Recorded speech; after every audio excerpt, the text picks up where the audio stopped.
Hello everyone, in this video I will show you how to fix can't follow people on TikTok. Basically it's pretty easy, just follow the steps I do to not make any mistakes.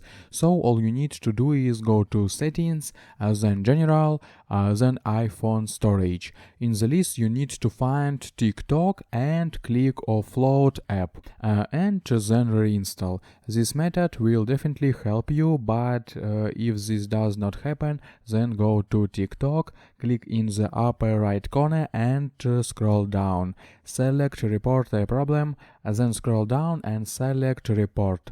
In the message rewrite, hello, I have a problem. How to fix can't follow people on TikTok, please help me solve it. In the near future, technical support will see your message and will definitely solve your problem. That's how easy it is. Also, watch my other videos about TikTok at the link in description and you will learn a lot.